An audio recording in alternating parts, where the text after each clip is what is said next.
Hi hello welcome to post 360. నేను మీ Murali రప్పని. Singer Pravasthi తను బయటకు వచ్చేసి పాడుతా తీయగాలో జరిగేటటువంటి అనేక రకాలైనటువంటి బాడీ షేమింగ్, హ్యూమిలేషన్, అదేవిధంగా జడ్జెస్ ఎలా మాట్లాడతారు, వాళ్ళకి వాళ్ళ ప్రొఫెషన్ ఏదో గతి లేక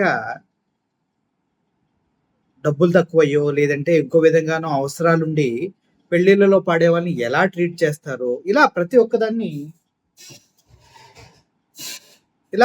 ఒక్కదాన్ని సింగర్ ప్రవస్తి చాలా క్లియర్గా చెప్పడం జరిగింది. తన జడ్జిమెంట్ ఇచ్చేటప్పుడు అక్కడ ఉన్నటువంటి ఇద్దరు జడ్జిలు కూడా లేచి వెళ్ళిపోయారు. కనీసం అంటే కనీసం రెస్పాన్సిబిలిటీగా బిహేవ్ చేయలేదంటూ కూడా మాట్లాడింది. సో అంతే విధంగా సింగర్ సునీత గారి పైన కూడా వాళ్ళ మదర్ని సింగిల్ వర్డ్ నువ్వు ఇక్కడ నుంచి వెళ్ళు అని మాట్లాడటం జరిగింది అని కూడా తను బాధపడుతూ చెప్పడం జరిగింది.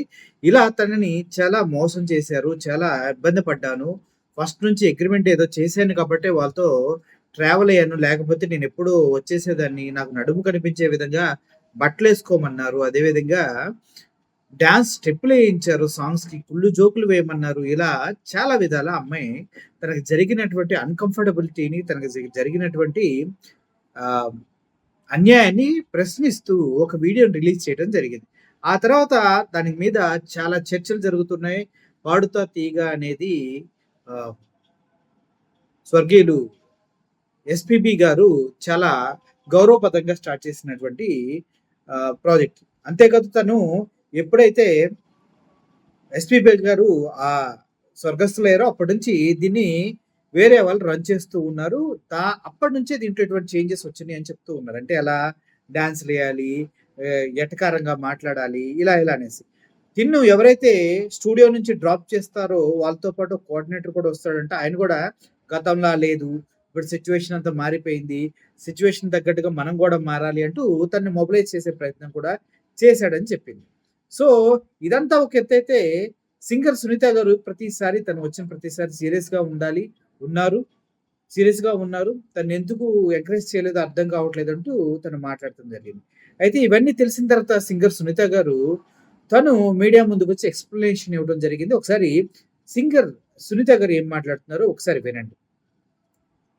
నిన్నంతా ఒకటే డిస్కషన్. సింగర్ ప్రవస్తి, పాడుతా తీయగా జడ్జెస్, జ్ఞాపిక ప్రొడక్షన్స్, ఈటీవీ సంస్థ, పాడుతా తీయగా రకరకాల ఛానల్స్లో రకరకాల వార్తలు ప్రసరించారు.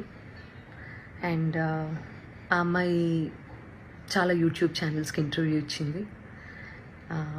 ఎక్స్పోజ్ చేసే ప్రయత్నం చేసింది బేసిక్గా. అంటే ఇవన్నీ ఛానల్స్ వాడిన భాష అండ్ తను ఎక్స్పోజ్ చేద్దాం అనుకున్నాను అని చెప్పింది కాబట్టి ఆ మాట వాడాల్సి వస్తుంది. అండ్ ఆల్సో డైరెక్ట్గా సునీత అని మాట్లాడింది కాబట్టి నేను ఈ వీడియో చేస్తున్నానండి. ఫస్ట్ ఆఫ్ ఆల్ ప్రవస్తి, చిన్నప్పటి నుంచి నేను బాలుగారు, జానకి గారు, చిత్రమ్మ అందరూ ఒళ్ళో కూర్చోబెట్టుకున్నట్టే నేను కూడా నేను ఒళ్ళో కూర్చోబెట్టుకొని ముద్దు చేశానమ్మా. ఇప్పుడు నీకు 19 ఏళ్ళు కదా, అలాగే ఒళ్ళో కూర్చోబెట్టుకుని ముద్దు చేస్తే బాగుండదు కదా. చిన్నప్పుడు చాలా బాగా పాడావు అనే దానికంటే చాలా ముద్దుగా పాడావు అనేవారు. నీకు గుర్తుందో లేదో? అప్పుడు కూడా బాగా పాడలేదన్నమాట పాపం. ముద్దుగా ఉండేదానివి, ముద్దుగా పాడేదానివి, చాలా బాగా పాడేదానివి. చిన్నప్పుడు పాడినట్టు 19 ఏళ్ళకు కూడా కన్సిస్టెన్సీ మెయింటైన్ చేస్తుంటే సంతోషించే వాళ్ళల్లో మొట్టమొదటి వ్యక్తి నేనే అవుతాను. ఎందుకంటే మా ప్రవస్తి, మా శ్రీలలిత, మా ప్రణతి, మా గాయత్రి అని మేమే ఎక్కువ చెప్పుకొని మురిసిపోయే పిచ్చివాళ్ళం మేము. ఎందుకంటే ఎవరు బాగా పాడితే ఆ పాటలో కరిగిపోయి కన్నీళ్ల పర్యంతం అయిపోయి ఏడ్చేసిన సందర్భాలు, ఏడ్చేసిన ఎపిసోడ్స్ చాలా ఉన్నాయి. అవి నువ్వు చూడలేదేమో, అవి మిస్ అయ్యావు అనుకుంటా. అలాంటి ప్రవస్తి ఈరోజు ఇంత పెద్దదైపోయి రోడ్ మీదకి వెళ్ళి ఇంతమందితో మాట్లాడి తన బాధలు వెళ్ళగక్కుకొని మమ్మల్ని మా గురించి చర్చించే స్థాయికి ఎదిగింది అంటే నాకు కొంచెం అసంతృప్తిగా కూడా ఉంది. ఏమంటున్నారంటే అంతవరకు వెళ్లకుండా ఉండవలసింది, చాలా గొప్పదాని అయిపోయావని ఎటకారంగా చెప్తున్నారు మేడం. అర్థమవుతుంది కదా మాటల్లో ఎటకారం ఎంత ఉందో. కానివ్వండి మేడం, కానివ్వండి. But that doesn't matter for you because నువ్వు చెప్పాలనుకున్నది చెప్పావు బయటకెళ్ళి. ప్రవస్తి, నీకు విషయం చెప్పాలమ్మా. నీకు పాడతా తీయగా కాంపిటీషన్ మాత్రమే కాదు, డిఫరెంట్ ఛానల్స్లో కూడా కాంపిటీషన్లో నువ్వు పార్టిసిపేట్ చేసావు కదా, నీకు ప్రాసెస్ తెలీదమ్మా? సింగర్ సెలెక్షన్ అంటే సింగర్స్ పంపించేటటువంటి సాంగ్ సెలెక్షన్లో రైట్స్ అనేవి కూడా ప్రతి ఛానల్కి కొన్ని సాంగ్స్కే రైట్స్ ఉంటాయి. వాటిల్లోంచి కూడా సెలెక్ట్ చేయాలి అన్న ప్రాసెస్ నీకు తెలుసో లేదో నాకు తెలియదు, కానీ ఆడియన్స్ తెలుసో లేదో నాకు తెలియదు. అందరికీ మాత్రం చెప్తే అన్ని విషయాలు చెప్పు. యూనో ప్రాసెస్ గురించి చెప్పు. యూనో ఆ ప్రాసెస్లో ఉన్నటువంటి రెస్ట్రిక్షన్స్, ఛానల్కి ఉన్నటువంటి రెస్ట్రిక్షన్స్ ఇవన్నీ కూడా మాట్లాడమ్మా. అప్పుడు నేను నిజంగా సంతోషిస్తాను. సో ఛానల్కి అండి కపుల్ ఆఫ్ రెస్ట్రిక్షన్స్ ఉంటాయి మ్యూజిక్ని డిప్లాయ్ చేయడానికి, అంటే మ్యూజిక్ని వాడుకోవడానికి. అన్ని పాటలకి రెస్ట్రిక్షన్. సునీత గారు, అది ప్రతి ఒక్కరికి తెలుసు, చాలా మందికి తెలుసు. దాన్ని ప్రత్యేకంగా మీరు నొక్కి వక్కాణించే చెప్పాల్సిన అవసరం లేదు. మీడియాలో ఎలా వర్కౌట్ ఉందో నాకు తెలిసి ప్రవాస్తికి కూడా తెలుసు. కాబట్టి ఏంటంటే వీళ్ళు ఇచ్చే పార్టిసిపెంట్స్ ఇచ్చే సాంగ్ లిస్ట్లో వేటికైతే రైట్స్ ఉంటాయో అవి మాత్రమే కాంపిటీషన్లో పాడాల్సి ఉంటుంది. అవి నచ్చ చెప్తాను కూడా ప్రతిసారి. నచ్చ చెప్తా అంటే నేను కాదండి, మేనేజ్మెంట్. తర్వాత ఎన్నిసార్లు రిపీట్ అయింది అంతకుముందు కాంపిటీషన్లో ఆ పాట అనేది కూడా చూస్తారండి యాజమాన్యం. ఇదంతా కూడా మీకు తర్వాత జ్ఞాపిక వాళ్ళు ఎక్స్ప్లెయిన్ చేస్తారు ఈ ప్రాసెస్ ఎలా సాగుతుంది అనేది. వీళ్ళు ఆల్రెడీ మాట్లాడుకున్నారు. వీళ్ళు ఆల్రెడీ మాట్లాడుకున్నారు. మీరు ఇది మాట్లాడండి, జ్ఞాపక వాళ్ళు ఇది మాట్లాడతారు, ఇలా మీరు ఎక్స్ప్లెయిన్ చేయండి, ఇలా మేము ప్రజల్లోకి తీసుకెళ్తామని జ్ఞాపక వాళ్ళు సునీత గారు ముఖ్యంగా ముందుగానే మాట్లాడేసుకుంటారు అనమాట. అది విషయం. సో నేను ఏ పాట ఇచ్చినా వాళ్ళు వద్దంటున్నారు, నేను ఏ పాట ఇచ్చినా వాళ్ళు వద్దంటున్నారు అని మాత్రమే ఎక్కువసార్లు ప్రొజెక్ట్ చేసింది తను. రీజన్ ఇది అని మీకు తెలియదు కదా, అందుకని చెప్తున్నాను. సో నేను కొరకొరా చూశాను అని చెప్పి అంటున్నావు కదా నాన్న. సో నేను కొరకరా నిన్ను ఎందుకు చూస్తానో, ఎందుకు చూడాల్సిన అవసరం ఏమిటో నాకు అర్థం కాలేదు. అక్కడ ఉన్నటువంటి నేను, కీరవాణి గారు, చంద్రబోస్ గారు నిన్నే ఎందుకు టార్గెట్ చేశామనే విషయం నాకు ఇప్పటికీ ఆలోచించటానికి కూడా నాకు అసలు కనీసం ఆ థాట్ కూడా రావటం లేదు. బేసిక్గా నేను నిన్ను కొరకొర ఎందుకు చూసానో మరి నాకు అర్థం కాలేదు. నువ్వు మర్చిపోయావు అనుకుంటా. చేస్తాను ఏంటంటే అమ్మా, క్లాసికల్ రౌండ్లోనే అనుకుంటా నీ దగ్గరకు వచ్చి మరి నువ్వు కొంచెం అప్సెట్గా ఉంటే, నువ్వు ప్రతిదానికి నువ్వు అప్సెట్ అయిపోతావు, ప్రతిదానికి ఇరిటేట్ అయిపోతావు. నీ వాయిస్ అలాంటిది. కొంతమంది ఇమోషన్స్ కంట్రోల్ చేసుకోగలుగుతారు, కొంతమంది కంట్రోల్ చేసుకోలేరు. నేను అమ్మ స్థానంలో ఉన్నాను కాబట్టి నేను అర్థం చేసుకోగలుగుతాను. నీ దగ్గరకు వచ్చి మరి మిగతా పార్టిసిపెంట్స్ సాక్ష్యంగా ఉన్నారు తల్లి. ఈ రోజుల్లో ఏంటంటే నువ్వు నా మీద ఇన్ని లిగేషన్స్ వేసావు, ప్రూవ్ చేసుకోవాల్సిన అవసరం కూడా నాకు ఉంది కదా, unfortunately or fortunately, whatever it may be. Sunitha garu చాలా బాగా మాట్లాడతారు అబ్బాయి. ఏ మాట కామెంట్ చెప్పుకోవాలి, ప్రూవ్ చేసుకోవాలి తల్లి, చేసుకోండమ్మా. సో వాళ్ళందరి మధ్యలో నీకే చెప్పాను వచ్చి, ప్రవస్తి క్లిక్ నడుస్తున్నప్పుడు నువ్వు దాన్ని బేస్ చేసుకొని పాడుతున్నావు. మృదంగం అటు ఇటు అయినా కూడా నువ్వు అప్సెట్ అవ్వాల్సిన అవసరం లేదమ్మా. నువ్వు ఎలా పాడావనేది నాకు తెలుసు, మా అందరికీ అర్థమైంది. అక్కడ కొంచెం మృదంగం నేనేదో ఇబ్బంది పెట్టినట్లుంది అని నేను నీ దగ్గరకు వచ్చి మాట్లాడాను. అది నువ్వు మర్చిపోయావేమో, కానీ నీ మిగతా పార్టిసిపెంట్స్ అందరూ ఏంటో గుర్తుపెట్టుకున్నారు మరి. అండ్ ఇంకో విషయం, ఈ సిరీస్ సంబంధించి మాట్లాడుకుందాము. నువ్వు గాయత్రి ఫేవరెటిజం, శ్రీలలిత ఇంకోళ్ళు అని రకరకాల పేర్లు తీస్తున్నావు. నాకు అదేంటో అర్థం కావట్లేదు. కానీ వీళ్ళెవ్వరూ మ్యాంగో మ్యూజిక్లో పాడలేదమ్మా, నువ్వు తప్ప. నేను నిన్నే ఎందుకు పిలిచాను వీడియో చేయడానికి? నిహాల్ గారు నీ గురువు గారు అష్టలక్ష్మి స్తోత్రం చేసినప్పుడు నేను వెనకాల కోరస్ బ్యాచ్లో నువ్వు పాడావు, గుర్తుందా నీకు? రికార్డ్ చేసినప్పుడు వీడియో షూట్ చేసే టైంలో నేను ఒక్కదాన్నే షూట్ చేయొచ్చు తల్లి. నువ్వు బాడీ షేమింగ్ అని మాట్లాడుతున్నావు కదా, నేను వేరే ఎవరినో నలుగురిని నా వెనకాల కూర్చోపెట్టుకుని చేయొచ్చమ్మా. నేను పర్టికులర్గా పిలిచాను ఇంటికి. పాపం ఒంటరిగా నువ్వు మీ అమ్మగారు వెళ్తారు, అయ్యో లేదు అలా కాదు అని చెప్పి మా వాళ్ళు ఏదో ఏర్పాట్లు చేసి దగ్గరుండి పంపించారు నీకు. ఇవన్నీ మర్చిపోతే ఎలా తల్లి నువ్వు? తప్పు కదా. మళ్ళీ పంపించారు. ఎవరు పంపించారు? సునీత గారు కాబట్టి పంపించారు. కీరవాణి గారు పెళ్లి గురించి, అందులో కచేరీ గురించి మాట్లాడారు అని చెప్పి నువ్వు ఒక రెవల్యూషనరీ స్టేట్మెంట్స్ ఏవో పాస్ చేసావు కదా. పెళ్ళిళ్ళలో నేను కూడా పాడతాను. ఓకే, మొన్న రీసెంట్గా ఈరోజు ఇండియాలోనే టాప్ మోస్ట్ మ్యూజిక్ డైరెక్టర్ అయిన అనిరుద్ధ్ కూడా పెళ్ళిలో పాడారమ్మా. ఆయన ఒపీనియన్ ఆయన చెప్పారు. నేను ఇప్పటి వరకు పెళ్లి కచేరీలు ఎందుకు చేయలేదంటే అని వరల్డ్ మ్యూజిక్ డే సందర్భంగా ఒక గొప్ప సంగీత దర్శకుడు ఆయన పాయింట్ ఆఫ్ వ్యూ ఏంటనేది ఆయన ఎక్స్ప్లెయిన్ చేస్తే, నీలో ఉన్న ఇన్ఫీరియారిటీ కాంప్లెక్స్ మూలంగా అది నిన్నే అంటున్నారు అని అనుకొని అది నువ్వు ఓన్ చేసుకోవటం తప్పు కదా తల్లి. అసలు ఎవరైనా ఫీల్ అవ్వాలి అంటే ఫస్ట్ నేను ఫీల్ అవ్వాలి ఆ ముక్కకి. ప్రవస్తి, నేను మీ అమ్మగారిని నువ్వు అని సంబోధించినందుకు నీకు బాధేసింది, అది అసలు సంస్కారమా అని మాట్లాడావు కదమ్మా. ఎలిమినేషన్ జరిగిన వెంటనే మీ ఇద్దరి పేర్లు అనౌన్స్ చేసిన తర్వాత ఆవిడ స్టేజ్ దగ్గరకు వచ్చి నీ చేతిలో ఉన్న ట్రోఫీ, అసలు ఇది నీ చేతిలో ఉండాల్సిన ట్రోఫీ కాదు, అది ఇచ్చేసేయి అని చాలా ఎమోషనల్ డ్రామా క్రియేట్ చేసి చరణ్ గారి చేతిలో ఉన్నటువంటి మైక్ లాక్కోవడానికి ప్రయత్నం చేసి, ఆ తర్వాత వెనక్కి వస్తూ నేను అక్కడ కూర్చున్నప్పుడు నీ మూలంగానే నువ్వే మోసగత్తెవి ఇలా నా మొహం మీద ఇలా పెట్టి మాట్లాడినప్పుడు అది కరెక్ట్ అనిపించిందమ్మా నీకు? నేను ఇలా నమస్కారం పెట్టి ప్లీజ్ అన్నాను, అంతే కదమ్మా. సో అదంతా చాలా కెమెరాస్లో రికార్డ్ అయింది. ప్రవస్తి చెప్పేవన్నీ తప్పులు అని ఆ రికార్డింగ్ బయట పెట్టే అవకాశం ఛానల్కి లేకపోలేదు. కానీ ఆవేశంలో ఉన్నారు మీ అమ్మగారు, నువ్వు చాలా ఎమోషనల్గా ఉన్నారు. ప్లీజ్ మేడం బయట పెట్టండి. ఎందుకంటే అనవసరంగా మీకు, కీరవాణి గారికి వాళ్ళందరికీ బ్యాడ్ నేమ్ రావడం కరెక్ట్ కాదు. బయట పెడితే తెలుస్తుంది కదా. దాచుకోవటం ఎందుకు? ఆ అమ్మాయి ఇంత పెద్ద అలిగేషన్స్ చేసింది మీ పైన, మీ దగ్గర ఉన్న ఆధారాలు బయట పెట్టేసేయండి. అమ్మాయి కెరీర్ గురించి, అమ్మాయి సింగింగ్నే వదిలేసింది, మీ వల్ల సింగింగ్నే వదిలేసా అని చెప్పింది, పెద్ద బ్లేమ్ కదా మీ పైన. ఆధారాలు బయట పెట్టండి. ఒక ఓటమిని అంగీకరించలేకపోతున్నారు కాబట్టి తర్వాత తిరిగి కూర్చొని మాట్లాడదాము అని చెప్పి నువ్వు మీ అమ్మగారు విసురుగా బయటికి వెళ్ళిపోయారు. చాలా ఎమోషనల్గా ఉన్నారు, చాలా ఆవేశంలో ఉన్నారు. మాకు కనీసం మాట్లాడే అవకాశం కూడా ఇవ్వలేదు. చంద్రబోస్ గారు ముందుగా వెళ్ళిపోయారు, ఆయనకి టైం లేదని. కీరవాణి గారు నేను చూడలేనని వెళ్ళిపోయారు. సునీత గారు నా ఎలిమినేషన్ చూడడం కోసమే కూర్చున్నారు.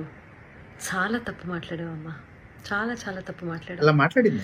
ఎవరు ఎలిమినేట్ అయితేనో, ఎవరన్నా ఒకళ్ళు జీవితంలో ఓడిపోతేనో సంతోషించేంత నీచమైన క్యారెక్టర్ నాది కాదు. ఈ మాట నీ మూలంగా ఇవాళ చెప్పుకోవాల్సి వస్తుంది. నేను చాలా బాధలు పడ్డాను, నేను కష్టాలు పడ్డాను జీవితంలో. నాకంటే లోయెస్ట్ పాయింట్ అనుభవించిన వాళ్ళు నా తోటి కళాకారుల్లో ఎవరూ లేరని నేను ఈరోజు చెప్తాను. అలాంటి నేను ఒకళ్ళ ఓటమి, నేను ఒకళ్ళు ఏడుస్తుంటే చూసి సంతోషించే రకాన్ని కాదు. ఏడుపు విలువ నాకు తప్ప ఎవరికి తెలియదని నేను ఫీల్ అవుతూ ఉంటాను. నాకే బాగా తెలుసమ్మా ఏడుపు అంటే ఏంటో, ఓటమి అంటే ఏంటో. నాకైతే సునీత గారు ఎప్పుడు నవ్వుతానే కనిపిస్తారబ్బా. అస్సలు ఆవిడ ఏడుస్తుందంటే నేను ఎప్పుడు కూడా నమ్మలేకపోతున్నాను. సారీ మేడం, నా ఒపీనియన్ నేను మార్చుకుంటాను. మీరు ఎప్పుడు ఏడుస్తూ ఉంటారన్న విషయం తెలియక ఎప్పుడు నవ్వుతూ ఉంటారు, ఆర్టిఫిషియల్గా నవ్వుతూ ఉంటారు అనే భ్రమలో ఉండేవాడిని. సారీ మేడం, క్షమించండి. జీవితం అంటే ఏంటో ఇవన్నీ మీ అందరికంటే ఎక్కువ నాకే తెలుసు. ఓకే, నేను టెక్నీషియన్స్ని చాలా అవమానిస్తాను, చాలా అగౌరవపరుస్తాను అని చెప్పి ఫస్ట్ టైం నేను అలిగేషన్ అన్న మాట వాడుతున్నానమ్మా. సో అది కూడా నువ్వు మాట్లాడటం జరిగింది. అన్ని ఫస్ట్ టైం మాట. సునీత గారితో ఎక్స్పోజింగ్ అనే మాట ఫస్ట్ టైం వాడిచ్చావు, ఎలిగేషన్ అనే మాట ఫస్ట్ టైం వాడిస్తున్నావు. ఏంది ప్రవస్తి ఇది? సునీత గారికి ఆ పదాలే తెలియదట అలా మాట్లాడిస్తున్నారేంటమ్మా, తప్పు కదా. ఏ టెక్నీషియన్ని ఒక్కసారి ఒక్క వీడియో బయట తీసుకొని దయచేసి రిలీజ్ చేయను. ఓకే, నేను మనకి స్నాక్స్ ఇస్తారు చూడు, ఆయన్ని కూడా మీరు అనే అంటానమ్మా. అండ్ ఆవేళ నువ్వు ఎలిమినేట్ అవుతావో, ఇంకెవరు ఎలిమినేట్ అవుతారో అసలు ఎలిమినేషన్ గురించి కాకుండా షెడ్యూల్ అయిపోతుంది కదా అని చెప్పి అందరికీ, సెట్లో ఉన్న వాళ్ళందరికీ భోజనాలు పెట్టించటము, లేకపోతే ఒకరోజు నేను, ఇంకొక రోజు కీరవాణి గారు, ఇంకో రోజు అనిలో, ఇలా చేయటం అనేది అది ఒక టీమ్‌లో ఉన్నప్పుడు ఇవన్నీ జరుగుతూ ఉంటాయమ్మా. నువ్వు కూడా నేను పెట్టిన పేస్ట్రీ తిన్నావు మరి. పేస్ట్రీ తిన్నావా? ప్రవస్తి చూసుకోవాలి కదా! మరి బయటికెళ్ళి అదేంటో నేను ఎలిమినేట్ అయిపోయినందుకే సునీత గారు పార్టీ ఇచ్చారు అందరికీ అని మాట్లాడుతున్నావు. I seriously don't understand this. నువ్వు ఒకదాన్ని ఇంకో దానికే ఆపాదించి ఫ్యాబ్రికేట్ చేస్తున్నటువంటి తీరు చూస్తే మాత్రం నాకు చాలా అంటే చాలా ఆశ్చర్యంగా ఉంది. అండ్ ఇది మంచి పద్ధతి కాదు. ఇంకో ఆశ్చర్యకరమైన విషయం ఏంటంటే, ప్రవస్తి మీ అమ్మగారమ్మ సునీతకి పిల్లలున్నారు, కీరవాణి గారికి పిల్లలున్నారు, ఆ, అనిల్ ప్రవీణ వాళ్ళకి పిల్లలున్నారు, నాశనం అయిపోతారు అన్న శాపనార్థాలు కూడా పడాల్సిన పరిస్థితి వచ్చింది మాకు. ఫైనల్గా కాంపిటీషన్ అన్నప్పుడు ఓటమి ఉంటుంది, గెలుపు ఉంటుంది. ఫస్ట్ ప్లేస్లో ఒకళ్ళే ఉంటారు, సెకండ్ ప్లేస్ ఉంటుంది, థర్డ్ ప్లేస్ ఉంటుంది. అలా అని చెప్పి ఈరోజు ఎలిమినేషన్లో నేను ఓడిపోయాను, లైఫ్లోనే నేను ఓడిపోయాను, నా జీవితం లేదు అని చాలా ఎక్కువగా ఊహించేసుకొని ఓటమిని హుందాగా తీసుకోలేకపోతే అలా చెప్పలేదండి ఆ అమ్మాయి. మీరు చాలా రాంగ్‌గా ఇంటర్ప్రిట్ చేస్తున్నారు దాన్ని. నా కెరియర్ ఏమైనా పర్లేదు.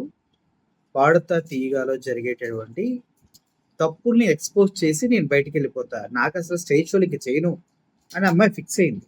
అర్థమైంది కదా! అమ్మాయి భయపడలేదు. ఓటమిని అంగీకరించలేదని చెప్పలేదు. ముందు నుంచే వెళ్ళిపోదాం అనుకున్నా. కానీ అగ్రీమెంట్ వల్ల ఆగానని చెప్పారు. ఒకసారి మీరు చూస్తే బావుంటదది.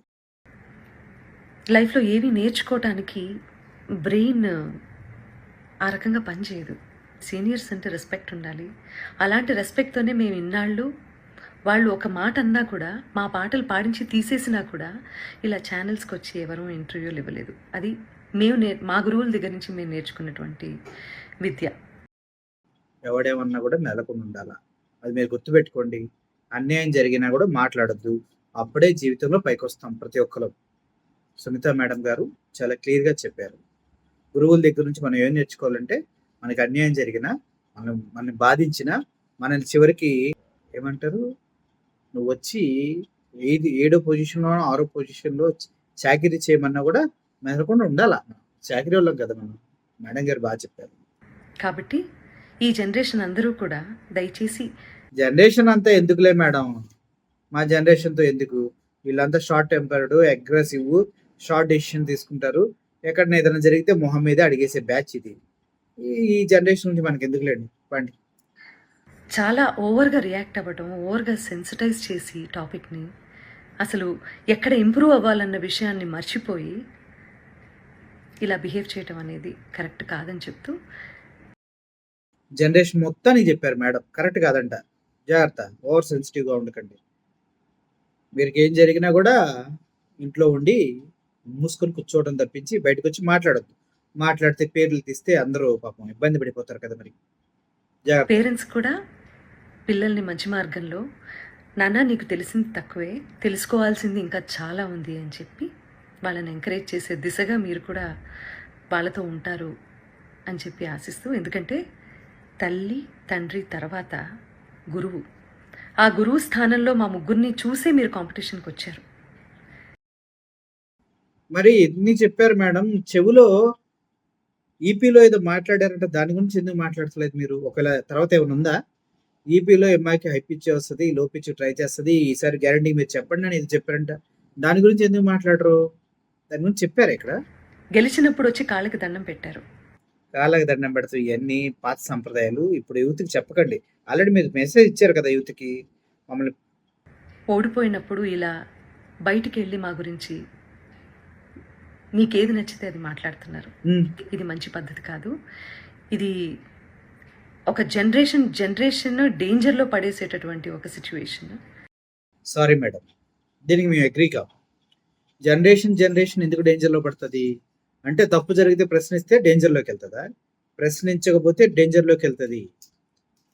బాడీ షేమింగ్ చేశారన్న దాని గురించి ఎందుకు మాట్లాడరు మీరు? మాట్లాడారా?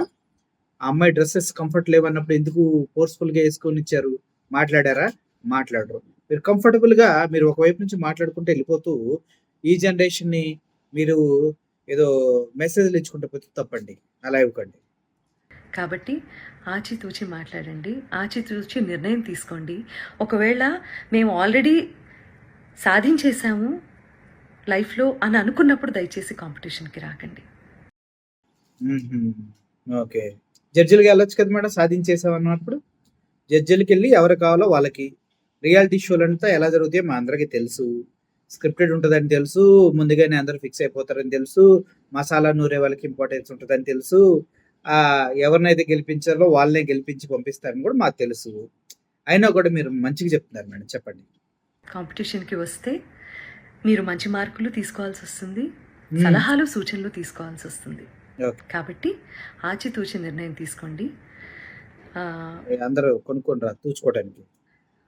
ఈ కాంపిటీషన్ ద్వారా చాలామంది ఇది ప్రొఫెషన్ చేసుకొని చాలా ఫ్లరిష్ అవుతున్న వాళ్ళు చాలామంది ఉన్నారు కాబట్టి హ్మ్. హ్మ్. హ్మ్. నేను వాళ్ళెందుకు బయటకొచ్చి మాట్లాడటం లేదో ఆహ్, ఒక అమ్మాయి బయటకొచ్చిందండి. ఒక అమ్మాయి బయటకొచ్చి ఆల్రెడీ మాట్లాడుతుంది. నాకు కూడా ఇలాగే జరుగుతుందని చెప్తుంది ఆ అమ్మాయి కూడా. ఇలాగే జరిగిందని చెప్పింది. పాపం ఇంకెవరు రారని మీరు అనుకుంటున్నట్టున్నారు. మీ టీమ్‌లో కూడా చాలామంది మాకు కూడా ఇలా జరుగుతుంది. నువ్వు ఒక్కదానివే గట్టిగా మాట్లాడావే. వెరీ గ్రేట్ సూపర్ నువ్వు భలే మాట్లాడావని చెప్తున్నారంట. అదే అపాడత తీగ నుంచి. పాపం జాగ్రత్తగా ఉండండి. మళ్ళీ ఇంకో ఇద్దరొచ్చారనుకోండి. మళ్ళీ ఇంకో ఇద్దరు ఎవరైనా బయటకొచ్చారనుకోండి. అఫ్‌కోర్స్ ఈరోజు సోషల్ మీడియాలో కింద కామెంట్సే కదా ఇంపార్టెంట్. హ్మ్. వాటికి భయపడుతున్నారేమో నాకు తెలీదు. హ్మ్. బట్ వాళ్ళందరూ కూడా వచ్చి మాట్లాడితే బావుంటుంది. మంచి చేసింది కదా కాంపిటీషన్ మీకు. మాట్లాడండి దాని గురించి కూడా. హ్మ్. ప్రవస్తి హ్మ్. ఇప్పటికి కూడా నేను నీకు చెప్పేదొకటే. హ్మ్. మేమందరం నీ మంచినే కోరుకుంటాము. చిన్నప్పటి నుంచి ముద్దు చేశామన్నావు కదా! అలాగే ఇప్పుడు కూడా అదే తల్లి హృదయంతో నీకు చెప్తున్నాను నేను. నువ్వు ఆవేశంలో ఉన్నావు. కొంచెం కూల్‌గా ఆలోచించి, జీవితంలో సరైన నిర్ణయాలు తీసుకొని, మంచి గురువు దగ్గర సాధన చేసి, మంచి మంచి పాటలు పాడి, సంగీత ప్రపంచంలో నీకంటూ ఒక మార్క్ క్రియేట్ చేసుకుంటావని నేను కోరుకుంటున్నాను. ఎందుకంటే దేన్నైనా, ఎవరైనా ఆపేంత కెపాసిటీ ఇక్కడ లేదమ్మా. ఎవరి టాలెంట్‌ని తొక్కేయలేరు, ఆపేయలేరు. అర్థమైందా? దానికి బెస్ట్ ఎగ్జాంపుల్స్ చాలామంది జీవిత చరిత్రలున్నాయి. ఇలా తొక్కేసి కెరియర్‌లో అంతమైపోయిన జీవిత చరిత్రలు కూడా బోలెడన్నున్నాయి. అది మీకు తెలుసా మేడం? కాంపిటీషన్‌లో వాళ్ళకి ప్రైజ్‌లు ఇచ్చుకొని వాళ్ళని విన్ చేసుకుంటే చాలా టాలెంటెడ్ పర్సన్స్ చాలామంది కెరీర్‌ని వదిలేసుకొని అధ్వాన స్థితిలోకి వెళ్ళినోళ్ళు కూడా చాలామంది ఉన్నారు. పాపం అది కూడా మీరు చెప్తే బావుంటది. వీలైతే నీకు టైం ఉంటే అవన్నీ ఒకసారి చదువు తీరిగ్గా. నీకే అర్థమవుతుంది. Okay. I wish you all the best and yeah! నాకు అర్థం కాని విషయం ఏంటంటే, ఆ అమ్మాయి స్టేజ్ మీదకొచ్చినప్పుడు కీరవాణి గారితో ఈవిడ ఒక మాట మాట్లాడింది. ఏమని? "ఈ పిల్లకి ఈ పిచ్చి రాదు. కానీ ట్రై చేస్తది. మీరు ఈసారి చెప్పండి ఆ అమ్మాయికని" ఇయర్ ఫోన్‌లో వినిపించిందని రాస్తే చెప్పింది. దాని గురించి ఈవిడ మాట్లాడలేదు. అది ఎందుకు మాట్లాడలేదో నాకు అర్థం కాలేదు. అన్నీ మాట్లాడారు కానీ. And one more thing. ఈవిడ ఆ అమ్మాయి డ్రెస్ కంఫర్ట్‌గా లేదనే విషయాన్ని అందరికీ చెప్పింది. స్టేజ్‌లో కూడా అందరికీ తెలుసు. దాని గురించి ఫోర్స్‌ఫుల్‌గా చేశారని చెప్పింది. దాని గురించి మాట్లాడలేదు. నడుము కనిపించేలాగా డ్రెస్ ఉంటే నాకు కంఫర్ట్‌గా లేదని చెప్పిందంట. దాని గురించి మాట్లాడలేదు. మొత్తానికి ఆ అమ్మాయికైతే పాపం చాలా క్లియర్‌గా సజెషన్స్ ఇచ్చారు గానీ, పాపం అమ్మాయి మాట్లాడిన వాస్తవాల్ని సునీత గారు తీసుకోలేకపోయారేమో అనిపిస్తుంది. ఇప్పుడున్న జనరేషన్‌కి చాలా మెసేజ్‌లు ఇచ్చారు గానీ, పాత జనరేషన్ వాళ్ళు అన్నిటికి సర్దుకుపోయి బ్రతికారంటూ, అలాగే ఉండాలంటూ ఇప్పుడున్న జనరేషన్ కూడా హితవు పలికారు. కానీ ఈ జనరేషన్ అలా ఉండరు మేడం. ఎందుకంటే వీళ్ళు more advanced, very straight forward and daring and dashing. కావాలంటే ఏమైనా చేస్తారు గానీ క్యారెక్టర్‌లని అమ్ముకొని బ్రతకలేరు. సో, నాకు తెలిసి ప్రవస్తి బయటకొచ్చిన తర్వాత మీరంతా బయటకొచ్చి మాట్లాడుతూ ఉన్నారంటే, అమ్మాయి చెప్పిన దాంట్లో ఎంతో కొంత వాస్తవం ఉండే ఉంటుంది. సాంగ్స్ విషయం అంటారా? రైట్స్ ఉన్న సాంగ్సే పడతారు. అది ఎవరైనా ఒప్పుకోవాల్సిందే. అండ్ మోర్ ఓవర్ ఇప్పటివరకు ఈటీవీ చరిత్రలో ఇటువంటి బ్యాడ్ నేమ్ కూడగట్టుకోలేదు అని చాలామంది మాట్లాడుతున్నారు. అదేం కాదండి. 'జబర్దస్త్ షో' అనే ఒక అద్భుతమైన షో తోటి ఎప్పుడో ఈటీవీ అనేది అంతరించిపోయిన గత చరిత్ర అది. ఈటీవీలో ఇప్పుడు పాటలు పాడుతూ, డాన్స్ ఏస్తూ, పాటలు పాడుతూ ఎందుకంత? పాటలు పాడితే డాన్స్ ఏయాలని చెప్తున్నారంట. వాటి గురించి ఎందుకు మాట్లాడలేదు మీరు? ఏదో మాట్లాడాలని వచ్చారు, మాట్లాడారు. Thank you for your valuable information and your valuable suggestions madam. ఎప్పుడు నవ్వుతూ ఉండాలి మీరు. అప్పుడప్పుడు బాధపడుతున్నారు. నాకన్నా బాధ ఎవరికీ తెలీదని చెప్పారు. ఆ బాధని మీరు ఎప్పటికైనా జయించాలని కోరుకుంటూ, ఇలా ఎవరైనా బాధపడుతుంటే దయచేసి వాళ్ళని డిస్కరేజ్ చేయకుండా, దయచేసి ఎటకారంగా మాట్లాడకుండా, మంచిగా హక్కును చేర్చుకొని మాట్లాడాలని మనసారా కోరుకుంటూ సెలవు తీసుకుంటాను. Thank you for watching this video. Murali signing off. Thank you so much.